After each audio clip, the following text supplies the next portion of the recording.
Sifat hayat artinya hidup bagi Allah itu tidak seperti hidupnya kita. Hidupnya Allah tidak memerlukan roh kayak kita, tidak memerlukan aliran darah, tidak memerlukan napas. Karena yang kita kenal selama ini orang bisa hidup dengan aliran darah. Kalau nggak ada darah tuh nggak mengalir di dalam tubuhnya, mati dia. Kan orang meninggal tuh kayak gitu. Cek aja darahnya nggak jalan lagi, kalau sudah darahnya tuh nggak jalan, meninggal tuh orang menurut ilmu kedokteran. Dan tidak memerlukan napas, tidak memerlukan roh seperti kita. Kita kalau nggak ada roh nggak hidup. Karena kita ini bisa hidup karena ada roh di dalam kita yang diberikan oleh Allah Subhanahu wa taala. Allah tidak seperti itu. Hidupnya Allah itu beda dengan hidupnya kita. Terus bagaimana pertanyaannya hidupnya Allah? Dia hidup dengan laisa kamitslihi syai'un. Tidak bisa kita membandingkan hidupnya Allah mungkin kayak begini tuh, nggak bisa. Dia hidup dengan sifat hidupnya. Sekali lagi bahasanya ini, Allah itu hidup dengan sifat hidupnya.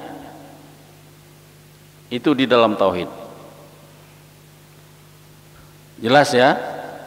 Jadi bahwa Allah itu wajib bersifat hayat, artinya hidup, dan hidupnya Allah itu tidak seperti hidupnya manusia. Kalau manusia bisa hidup karena ada roh, karena ada aliran darah, karena ada napas, manusia bisa hidup dengan demikian. Allah tidak seperti itu hidupnya Allah. Terus hidupnya Allah bagaimana? Hidup dengan sifat hidupnya Allah itu. Itu bahasanya. Memang sedikit agak ini nih, ya. Makanya tauhid ini harus tangkap benar-benar, dan kalimatnya pendek. Kitabnya juga tipis, ini kayak begini. Kalau yang bahasa Arabnya ini, kitab ini diterjemah ke dalam bahasa Melayu supaya memudahkan. Aslinya ini cuman berapa halaman, ini 70 halaman. Cuma kalau membaca ini nih lumayan apa? Memerlukan pemikiran yang dalam. Tadi contohnya bahwa Allah itu hidup dengan sifat hidupnya. Tuh akal kita tuh kadang-kadang gimana ya? Nah itu timbulnya pertanyaan, gimana Allah hidup dengan sifat hidupnya? Kalau kita hidup dengan roh, hidup dengan aliran darah, hidup dengan napas, itu gampang dicerna oleh akal pikiran kita. Tapi di dalam sifat 20 ini yang membicarakan tentang sifat Allah ini, diantaranya yaitu Allah itu bersifat hayat, artinya hidup. Allah itu hidup tanpa memerlukan napas, tanpa memerlukan darah, tanpa roh seperti kita. Terus bagaimana Allah hidup dengan sifat hidupnya? Dan mustahil bagi Allah Subhanahu wa ta'ala lawannya, lawan daripada hayat, lawan daripada hidup. Bahasa Arabnya mautun, artinya mati. Mustahil, tidak mungkin Allah itu mati seperti kita. Bagaimana alasannya? Karena jika Allah Subhanahu wa ta'ala mati, tentunya alam akan kehilangan yang mengaturnya. Nah ini masuk akal. Kalau yang mengatur alam ini mati, ya jadi amburadul nih alam. Tapi kenyataannya dalam kehidupan kita sehari-hari, alam ini teratur. Siang, malam, siang, malam, siang, malam, panas, dingin, turun hujan, ya, matahari bersinar, tumbuh-tumbuhan tumbuh dia dengan begitu bagusnya, teratur ini. Matahari timbul, bulan, ya, ini keteraturan ini dalam benak pikiran kita pasti ada yang mengatur. Lah kalau yang mengatur itu mati, nggak mungkin bisa teratur kayak begini. Tentu akal kita menolak kalau yang mengatur itu mati. Jadi kesimpulannya, karena Allah itu hidup, tidak mati, maka dunia ini berputar sedemikian rupa, secara beraturan sedemikian rupa, seperti yang kita alami sehari-hari.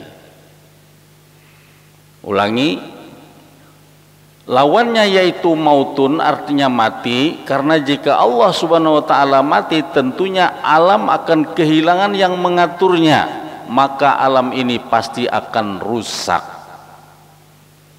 pasti akan rusak, jelas sudah. Nah, tapi karena ada yang mengatur, dan yang mengatur ini Allah yang wajib bersifat hayat, hidup, maka dunia ini setiap harinya teratur sedemikian rupa, rapi. Pernah nggak kita merenungi ini semua? Luar biasa, ya. Sesudah panas, kaina datang dingin. Jadi kada salawasan panas. Coba salawasan panas, kada nyaman hidup ini. Atau dingin, dingin terus, kada nyaman juga. Datang panas, enak. Imbah dingin, datang panas, imbah panas, datang dingin. Subhanallah. Itu aja sebuting kita renungi, kita pikirkan. Di situ menimbulkan keyakinan kita akan adanya Allah, akan adanya Allah yang bersifat hayat, hidup. Karena kalau Allah tidak hidup, tidak akan bisa teratur alam ini dengan baik.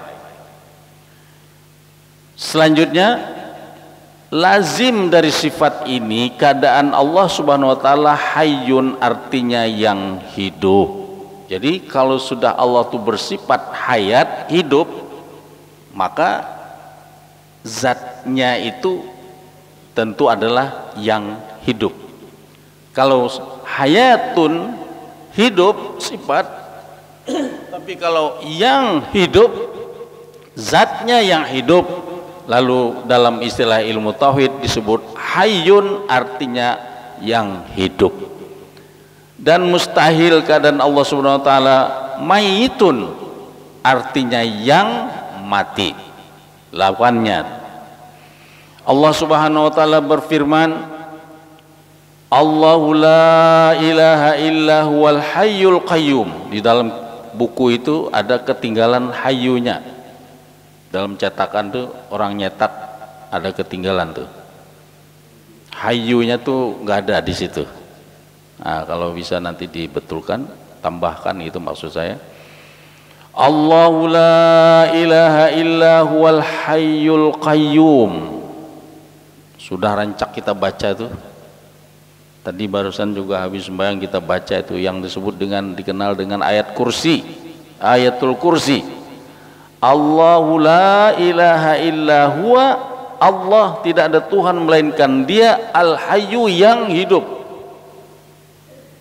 Al-Qayyum yang mengatur alam ini.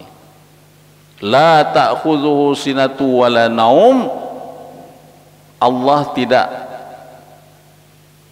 mengantuk dan tidak tidur.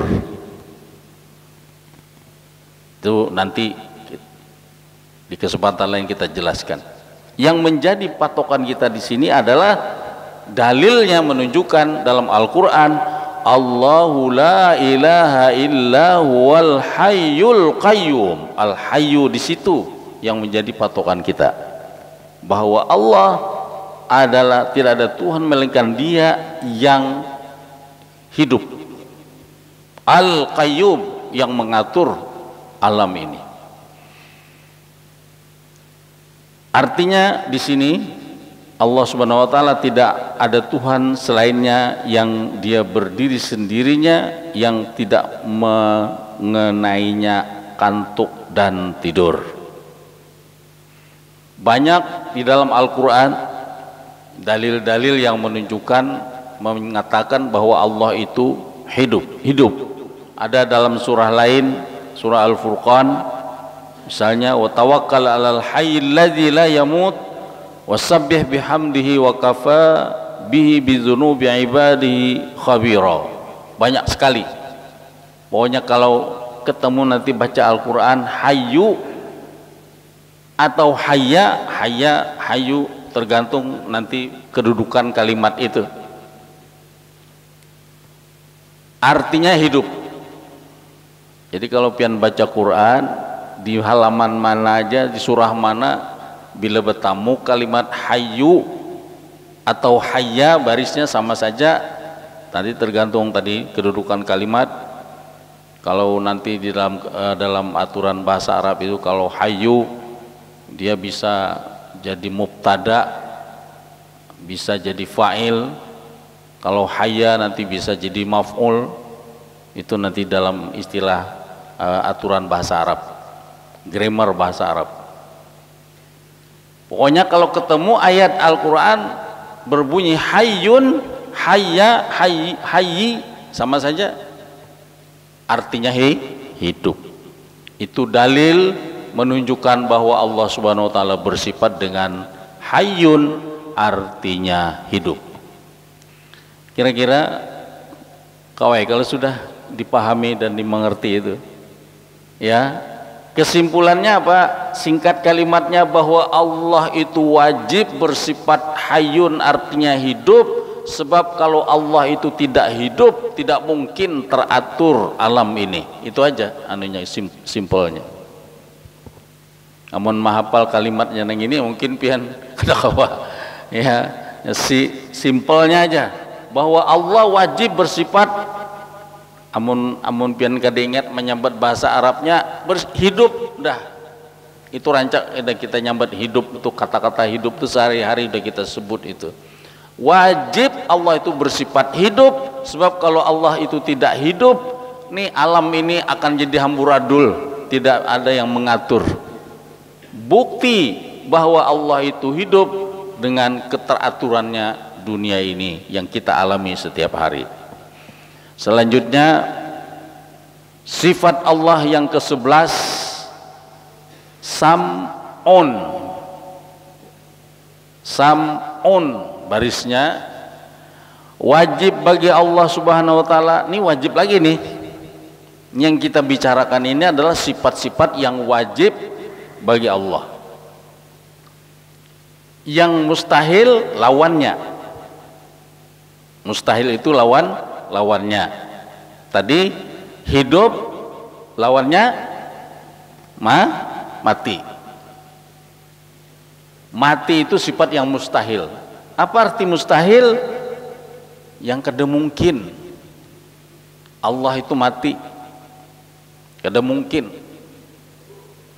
Wajib lawannya mustahil. Wajib Allah bersifat hayat, mustahil mati, mautun, mati. Selanjutnya sam'un, wajib bagi Allah Subhanahu wa taala bersifat sam'un, artinya mendengar. Sam'un adalah sifat qadim, sama, yang berdiri dengan zat Allah, nyatu dengan zat Allah, tidak berdiri sendiri, yang tidak memerlukan suatu seperti telinga. Jadi Allah mendengar tidak sama dengan kita yang mendengar. Kalau kita mendengar dengan telinga, Allah mendengar apakah pakai telinga? Allah mendengar tidak dengan telinga. Allah mendengar dengan sifat mendengarnya itu, dengan sifat samaknya itu. Nah ini juga sama tadi itu. Kadang kalau kita pikir akan biar dalam kayak apa, tapi dalam pelajaran tauhid itu seperti itu, bahwa Allah mendengar dengan sifat mendengarnya. Beda dengan kita mendengar pakai telinga. Yang terbuka dapat diketahui dengannya sifat sama semua yang dapat didengar. Jadi apa aja yang bisa didengar, Allah bisa mendengar dengan sifat samaknya itu. Seterusnya, dan mustahil bagi Allah Subhanahu wa taala lawannya, yaitu samamun, artinya tuli. Kedengalih itu. Lawan daripada mendengar, tuli. Allah wajib bersifat mendengar, mustahil bersifat tuli. Itu aja bahasa Indonesianya. Karena jika Allah Subhanahu wa taala tuli, maka hal itu adalah kekurangan bagi Allah Subhanahu wa taala. Maka di awal-awal kemarin dikatakan bahwa Allah tuh mempunyai sifat yang sempurna. Sifat yang sempurna. Dan yang mempunyai sifat yang sempurna itu hanya Allah. Manusia nggak ada yang sempurna. Yang mempunyai sifat yang sempurna itu hanya Allah. Nah, Allah bersifat sempurna. Kalau Allah itu dikatakan tuli, tidak mendengar, artinya Allah itu bersifat tidak sempurna. Kalau bersifat kada sempurna, apa bedanya dengan makhluk? Sama. Karena makhluk ini tidak ada yang sempurna. Itu. Jika bagi Allah Subhanahu wa taala ada kekurangan, tentunya Allah Subhanahu wa taala baharu. Apa arti baharu kemarin? Kalau Allah itu bersifat kekurangan, tidak sempurna kayak kita, maka dia baharu. Apa arti baharu? Arti baharu itu binasa, musnah, hilang, bisa berubah kayak macam manusia. Manusia ini baharu, alam ini semua baharu. Arti baharu apa? Bisa hilang, bisa berubah kayak kita ini baharu. Dahulu anom, wah ini apa? Tua, berubah. Dahulu bungas, wah ini cari pian bahasa sendiri lah apa itu, piot kek atau kode bungas atau apalah, itu artinya baharu, berubah dia, terang berubah menjadi gelap, baharu ngaranna. Atau sebaliknya, gelap berubah jadi terang, baharu ngarannya. Pokoknya segala sesuatu yang bisa berubah, apa saja, dan makhluk ini semua bisa berubah. Itu istilah dalam bahasa tauhid, baharu. Allah tidak baharu. Kalau Allah baharu, sama dengan makhluk. Kalau sama dengan makhluk, berarti bukan Allah. Jadi ini bahasa tauhid itu jar orang ulun bahri lika kanak tet babubulikan. Ya, kalau istilah dalam ilmu tersendiri ada yang disebut dengan ilmu mantik. Ilmu mantik namanya itu. Ya, kada usah ulun kisahkan tentang ilmu mantik itu ya. Lain di sini bukan tempatnya. Baik, Maha suci Allah Subhanahu wa taala dari yang demikian itu. Dari yang demikian apa? Dari demikian yang baharu. Allah Maha suci daripada baharu. Ya, kalau Allah itu baharu, ulangi bahasanya, kalau Allah itu baharu berarti itu sama dengan makhluk. Kalau dia sama dengan makhluk, bukan Tuhan namanya. Itu. Lazim dari sifat ini keadaan Allah sami'un atau sami'un. Boleh sami'un pakai alif panjang atau sami'un pakai ya, artinya yang mendengar. yang mendengar. Jadi kalau sudah Allah bersifat sam'un, mendengar, maka sudah mesti zatnya itu adalah yang mendengar. Ini bahasanya juga ini agak jelimet nih. Kalau sudah Allah itu wajib bersifat mendengar, maka otomatis zat Allah itu kita katakan yang mendengar. Sama dengan tadi, kalau Allah itu sudah wajib bersifat hayat, hidup, maka sudah bisa kita katakan, bukan bisa, pasti sudah kita katakan yang hidup, yang mendengar, zat Allah itu. Jadi lazim, mesti dari sifat ini keadaan Allah sami'un atau sami'un sama saja, cuma karena itu kenapa jadi sami'un, yang satu sami'un juga nanti dalam bahasa Arab itu nanti dalam ilmu tasrif disebut dengan wazan, timbangan. Kalau sami'un timbangannya fa'ilun, kalau sami'un timbangannya fa'ilun. Tuh kakan-kakan belajar di pesantren tuh tahu dia itu. Sami'un itu timbangan-timbangan itu, dan itu dalam Al-Qur'an. Sami'un, sami'un basir, dan itu kayaknya mempunyai makna-makna tersendiri. Sami'un yang mendengar, sami'un yang mendengar. Allahu Akbar. Dan mustahil keadaan Allah Subhanahu wa taala asammun. Asammun artinya tuli, yang tuli. Asammun yang tuli. Kalau tadi di atas samamun tuli, sifat. Kalau ini asamun yang tuli. Allah Subhanahu wa taala berfirman, wa kanallahu sami'an alima. Artinya, dan Allah Subhanahu wa taala adalah maha mendengar lagi maha mengetahui. Itu dalam Al-Qur'an banyak juga kita ketemu ayat-ayat ini. Ya, diantaranya dalam surah An-Nisa ayat 148 berbunyi, wa kanallahu sami'an alima, dan Allah Subhanahu wa taala adalah maha mendengar lagi maha mengetahui. Nanti dalam bahasa Arab ada yang disebut dengan istilah sighah mubalaghah. Sighah mubalaghah itu menunjukkan sangat. Seperti di sini sami'an, sangat mendengar. Aliman, bukan sangat di sini bahasanya, maha. Maha mendengar, maha mengetahui.